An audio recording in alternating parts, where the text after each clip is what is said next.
Kod na grę otrzymałem od PlayOn Polska. Gdy w 2017 roku rozmawiałem z Tobiasem Stolzem z Warhorse, ten przedstawił mi obraz gry, którą produkują. Było to na sucho, w oparciu o podawane fakty. Pamiętam, że byłem pod wrażeniem, co chcą zrobić i szczerze mówiąc, aż mi się w głowie nie mieściło, że to się uda. Z opisu Tobiasa rodził się obraz gry, jakiej nigdy nie było. Zastanawiałem się, czy jest w ogóle możliwy taki poziom złożoności i zaawansowania. Rok po naszym spotkaniu gra była na półkach i Tobias nie kłamał. Była to jedna z najbardziej zaawansowanych i przemyślanych gier, jaka powstała. Owszem, kilka rzeczy nie działało jak powinno, ale przy tak zaawansowanej produkcji można było przymknąć na to oko. I oto ponownie Warhorse atakuje z sequelem. I to jakim? No, na pewno lepszym niż część pierwsza. Cześć, ja nazywam się Krzysztof Energik-Micielski, a to recenzja gry Kingdom Come Deliverance 2 w wersji na PlayStation 5 Pro. Zapraszam. Po wydarzeniach z części pierwszej Jan Ptaszek i Henryk wyruszają do Troski, aby przekazać list od Hanusza Ottonowi z Bergowa. Choć samo zadanie wydaje się niezwykle proste, szybko wszystko przybiera nieciekawy obrót. Podczas postoju towarzysze naszych bohaterów zostają wyrżnięci, list zabrany. Tylko przypadkiem Henryk i Jan unikają podobnego losu. W samych majtach, wyglądając jak zwykli nędzarze, nikt ich nie traktuje poważnie, a jak zwykłych żebraków, przez co trafiają w dyby. Od teraz obaj muszą stanąć na nogi, odzyskać list i dotrzeć do Ottona, a to dopiero początek przygody, bo przeszłość Henryka da o sobie znać szybciej niż myśli. Historia to prawdziwy majstersztyk. Wydarzenia, których będziemy świadkami, wyryją nam się w głowie na długo. Fabuła będzie obfitowała w zwroty akcji, zdrady, obrony zamku, ataki na zamek, misje szpiegowskie, włamania, epickie alkoholowe libacje, ale i bardziej prozaiczne jak poszukiwania psa czy pomoc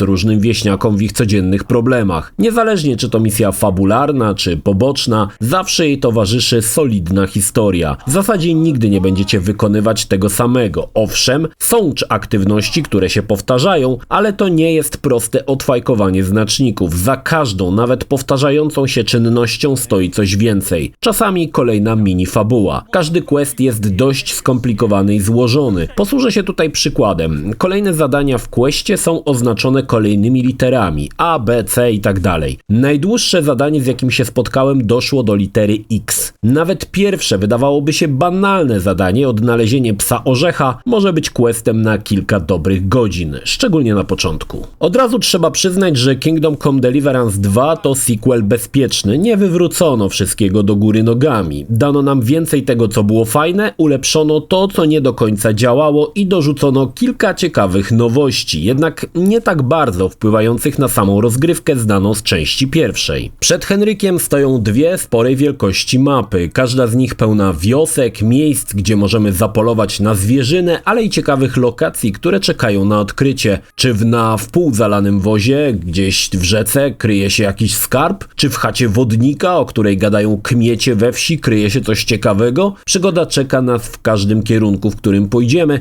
ale sami musimy ją odkryć. Czasami dostaniemy wskazówki z podsłuchanych rozmów wieśniaków, czasami znajdziemy jakąś tajemniczą lokację sami, a czasami wywęszy ją dla nas nasz pies, jeśli oczywiście wcześniej go odnajdziemy. Jest tylko jedna seria, która równie dobrze oddawała ten klimat tajemnicy, jak i obietnicy kolejnej przygody tuż za rogiem. Była to seria Elder Scrolls, z której notabene Czesi wzięli więcej elementów do swojej gry. Jednak Kingdom Come 2 robi to lepiej. Po prostu chcesz eksplorować, chcesz zwiedzać, poznawać i cieszyć się masą niespodzianek przygotowanych przez twórców. Podobnie jak poprzednio, Kingdom Come 2 to gra, która stawia na wysoki realizm. Wraz z nim przyjdzie wysoki poziom trudności, choć złagodzony względem części pierwszej. Do tego czeka nas niespotykana wręcz ilość przeróżnych zależności. Ta ostatnia to najfajniejszy bajer serii. Wszystko co robimy ma jakiś sens i cel i będzie premiowane. Przykładowo, łazisz obładowany różnej maści broniami czy zbrojami, ledwo powłóczysz nogami, chodzisz wolno jak żółw w oleju, ale rośnie ci siła, bo trenujesz krzepę. Więcej siły, możesz więcej nosić, ciosy mają więcej pary, a może lubisz się skradać i okradać wieśniaków. Rosną dzięki temu odpowiednie statystyki, łatwiej otworzysz zamki, trudniej będzie cię dostrzec w ciemności. A jeśli twoje niecne występki się wydadzą, staniesz się poszukiwany w miastach i może czekać na ciebie ikatowski topór. Wszystko, dosłownie wszystko ma tutaj sens i jest przemyślane. Gdy za dużo pijesz, rano masz kaca, skilla, który wpływa na kolejne umiejętności. Owszem, na początku ciężko się w tym wszystkim połapać, ale z czasem zaczyna się śmigać po skomplikowanym menu jak po swojej szafie. Dodatkowo, jak każdy rasowy RPG, mamy tutaj też absurdalną ilość perek, do których jeszcze wrócę. Weterani części pierwszej szybko zauważą dużą zmianę w walce.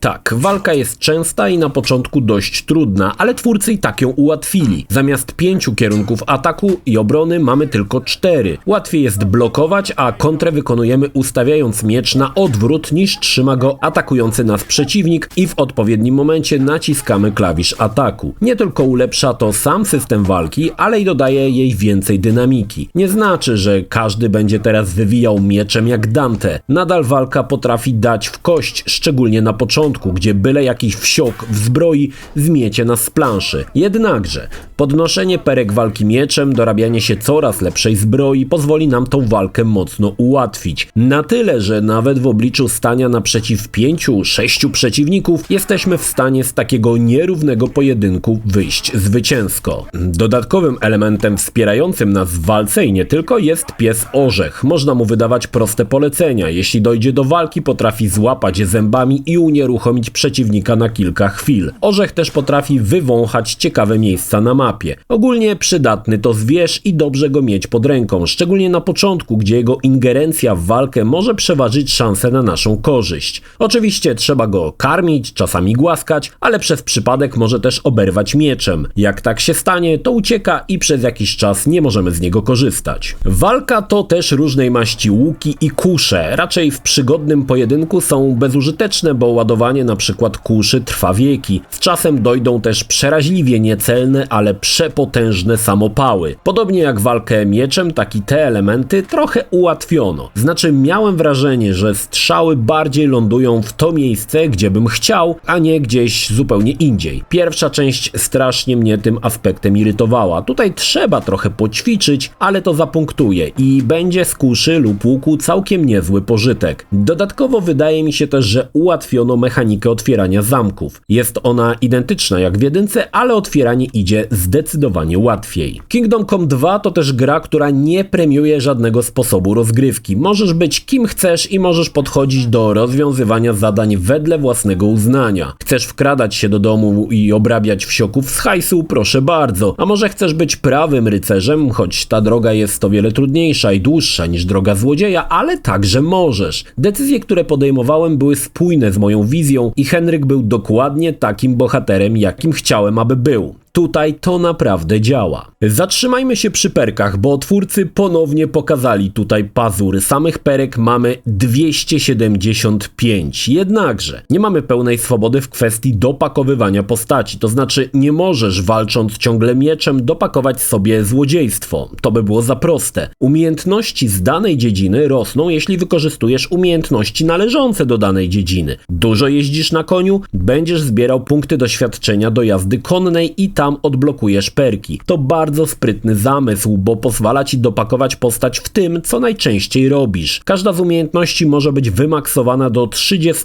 poziomu i wraz z kolejnymi poziomami odblokowują się wewnątrz umiejętności kolejne perki. I powiem tak, w odpowiednich warunkach i zapewne nie raz to zauważycie, niemal każda z 275 perek może być game changerem w rozgrywce. Ciekawostka, na przykład jeśli nie używasz konia, jak ja to zazwyczaj robię, bo faktycznie go nie używałem i dużo biegałem po polach, odblokowały mi się perki związane ze sprintem, abym mógł ścisnąć z buta jak wiatr. To ogólnie chyba ukłon specjalnie w moją stronę. Warto dodać, że gra też oferuje negatywne statusy z ciekawymi zależnościami, na przykład coś takiego jak smród. Jeśli Henryk się nie myje albo rozkopuje groby, zaczyna śmierdzieć. Śmierdziela od razu można wyczuć, przez co trudno się zakraść za plecami. Dodatkowo niektóre postacie mogą wspominać o tym w rozmowie, że wali z ciebie jak ze śmieciarki. To jeden z wielu przykładów, których doświadczymy. Zjesz coś starego, cyk, zatrucie pokarmowe, które może doprowadzić nawet do śmierci.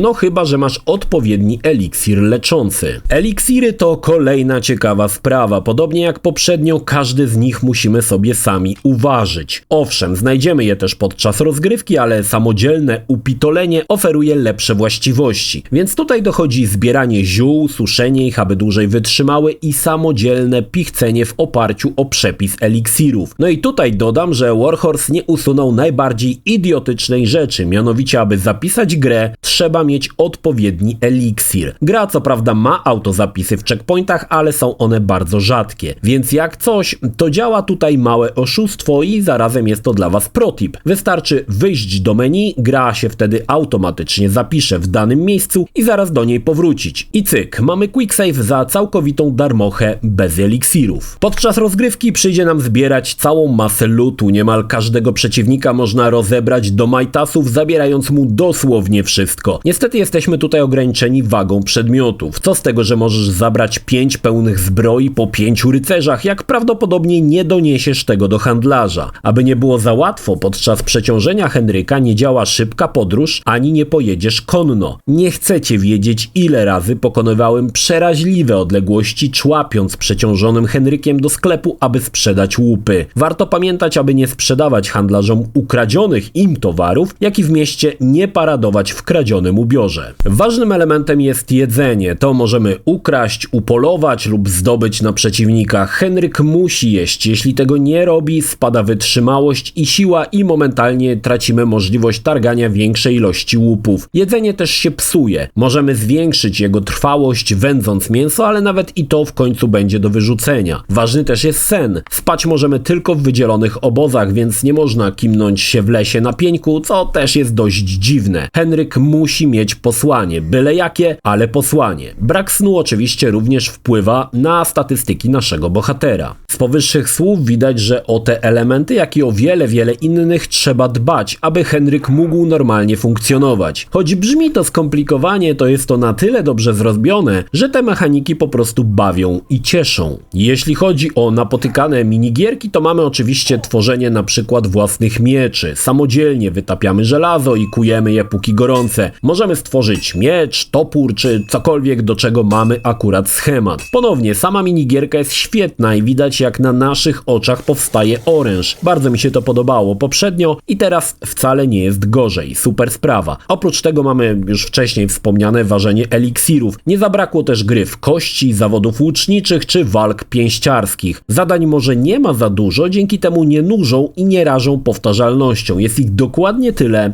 ile trzeba. Kingdom Come Deliverance 2 to też przeróżne miejscówki upstrzone cieślami, handlarzami, myjniami czy karczmami. Do każdej takiej lokacji możemy wejść i skorzystać, jeśli mamy odpowiednią ilość pieniędzy. Marzy ci się łaźnia z ładną panią? Proszę bardzo. A może kupiłbyś konia, aby szybciej podróżować? Nie ma problemu. Na drugiej mapie otwiera się fantastyczne, duże miasto Kuttenberg i tutaj twórcy pokazali klasę. Jeśli kiedyś wyobrażałem sobie średniowieczne miasto, to wyglądałoby właśnie tak. To nie 2 sklepy na krzyż. Mamy tutaj niemal metropolię z masą przeróżnych usług, handlarzy i wielu ciekawych miejsc do zwiedzania. W pierwszej części takiego miasta nie uświadczyliśmy. Tutaj ta miejscówka to najfajniejsza lokacja w całej grze. To, co jest świetne w Kingdom Come 2, to to, że gra jest bardzo płynna. Nie chodzi mi o szybkość samej gry, do tego jeszcze wrócę, ale to, jak wszystko wygładzono. Ma być przyjemnie, stanowić odpowiednie wyzwanie, ale przy tym nie irytować przegiętym poziomem trudności i to się udało. Każde zadanie możesz wykonać na swój sposób i każdy ze sposobów będzie dobry, jeśli prowadzi do celu. To, o czym warto jednak wspomnieć, to to, że pod koniec gry tytuł dla mnie stał się za łatwy. Mój Henryk był potężnie dopakowanym masakratorem, z żelastwem wiszącym na grzbiecie, popartymi wysokimi umiejętnościami w posługiwaniu się mieczem. To spowodowało, że gra stała się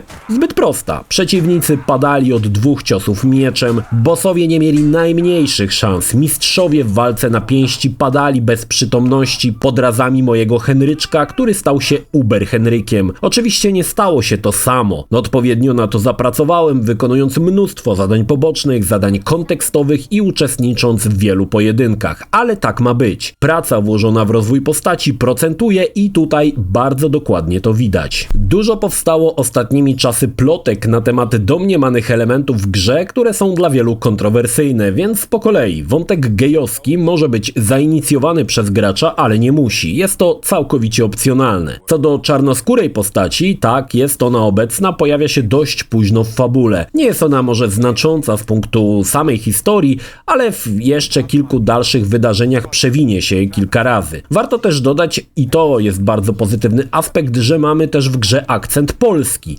Jeden z bohaterów mówi tylko w naszym języku, używając jako przecinka naszego ulubionego słowa. Zresztą pozostali bohaterowie też chętnie korzystają z naszego ulubionego słowa. Doceniam, choć Polak w Kingdom Come 2 to typowy sebiksowy prostaczek nastawiony na dymanie dziewek i bluzgi. Kilka słów o oprawie. Nie jest to nic ponad to, co mogliśmy zobaczyć w części pierwszej. Czeskie knieje czy pola wyglądają świetnie. Warhorse nie trudził się, próbując pokazać epickie lokacje. Bardziej chodziło o realizm i to się zdecydowanie udało. Poza tym lokacje wyglądają również bardzo polsko. Niemal ma się wrażenie, że zaraz z lasu wyskoczy Kajko i Kokosz. Widać, ile pracy włożono w to, aby miejscówki były urocze. Każda wioska ma swój unikalny klimat. Tereny poza wioskami raczej nie upstrzono mnóstwem elementów. Ponownie będą to ciągnące się pola, lasy, w których oczywiście czekają na nas niespodzianki, choć też nie oczekujmy, że gra będzie próbowała nas zaskoczyć jakimiś cudami. Kingdom Come 2 stawia na wysoki realizm pokazywanego świata i mocno się trzyma tego założenia. Na PlayStation 5 Pro gra śmiga w 60 klatkach na sekundę. To spory progres względem części pierwszej, która na początku miała potężne problemy z optymalizacją. Widać, że lepiej udało się okiełznać CryEngine i chwała im za to. Jeśli chodzi o NPC-ty, podczas normalnych rozmów z napotkanymi postaciami mamy tutaj trochę drewno. Znaczy, nie razi może to aż tak, ale widać, że jest to dość sztywne. Jednakże Warhorse wzorem Yakuzy postawił też na cutscenki premium, które wyglądają o niebo lepiej, posiadają świetną mimikę i wysokiej jakości tekstury. Niestety te będziemy oglądać dość rzadko, więc raczej nastawmy się na drewniane japy rozmówców. Choć muszę przyznać, że szanuję to, że postacie, na przykład pijane, zachowują się inaczej. Kiwają się, przymykają oczy, widać od razu, kto pociągał bimber z gąsiora.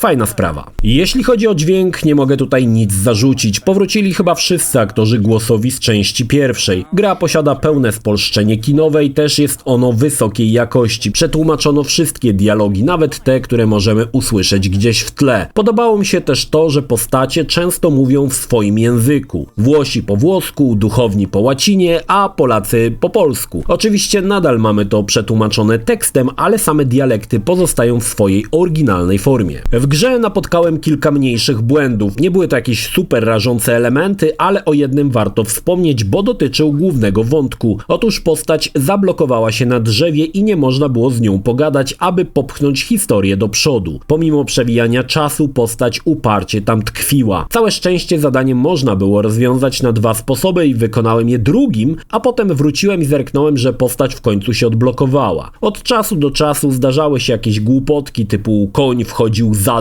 w scenkę dialogową, czy coś tam wisiało w powietrzu. Jednakże kod, w który grałem, to kod, w który wy nie zagracie. Otrzymałem grę ponad miesiąc przed premierą, więc wasza przygoda na pewno będzie o wiele lepiej zoptymalizowana i pozbawiona większości błędów, które doświadczyłem. Bez dwóch zdań Kingdom Come Deliverance 2 to najbardziej zaawansowana gra, z jaką miałem do czynienia. System zależności w umiejętnościach i perkach wypadł fantastycznie. Warhorse nie zmienił tego, co gracze docenili, ale ulepszyli systemy, na które społeczność narzekała. Gra jest bardziej przystępna, ale wciąż stanowi wyzwanie. Zaskakuje dojrzała i przemyślana historia, w której nie brakuje czasami dość niezłego humoru, szczególnie podczas alkoholowych libacji. Deweloperzy nie wpadli w sidła założeń gier z otwartym światem i nie upstrzyli mapy znacznikami z identycznymi zadaniami do odfajkowania. Postawili raczej na samodzielną eksplorację i poszukiwanie przygód. Ten motyw wypadł świetnie, przez co ciężko ciężko się od gry oderwać. Naprawdę ciekawi, jak potoczą się dalsze losy pobocznego questa, a i często jego kulminacja potrafi zaskoczyć. Dla niektórych wadą mogą być pewne uproszczenia walki czy strzelania i rozumiem to, jednakże w pierwszej części te elementy powodowały, że wielu od gry się odbijało. Teraz jest to bardziej wygładzone, owszem prostsze, ale wciąż potrafi stanowić wyzwanie, szczególnie na początku rozgrywki. Kingdom Come Deliverance 2 to bardzo mocny kandydat do gry roku. Przemyślany, ładny, wciągający i odpowiednio długi. Jeśli jesteś fanem poprzedniczki, to nie trzeba cię długo namawiać. Jeśli odbiłeś się od jedynki, tutaj próg wejścia jest niższy i lepiej przyswoisz sobie rządzące grą mechaniki. Moja przygoda z Henrykiem jeszcze się nie skończyła, powrócę do gry nie raz i ogarnę resztę opcjonalnych questów, których jest sporo. Co by nie mówić, średniowieczne Czechy czekają na waszego Henryka. Zatem ruszajcie i niech was prowadzi przygoda. Polecam. Jeśli film Ci się podobał, zachęcam do subskrypcji lub wsparcia mojego kanału na patronite.pl. Film o podobnej tematyce znajdziesz tutaj, natomiast z drugiej strony znajdziesz film wygenerowany przez platformę YouTube. Zachęcam również do odwiedzenia moich social mediów, grupy Energikowcy na Facebooku oraz serwera Discord. Linki jak zwykle w opisie.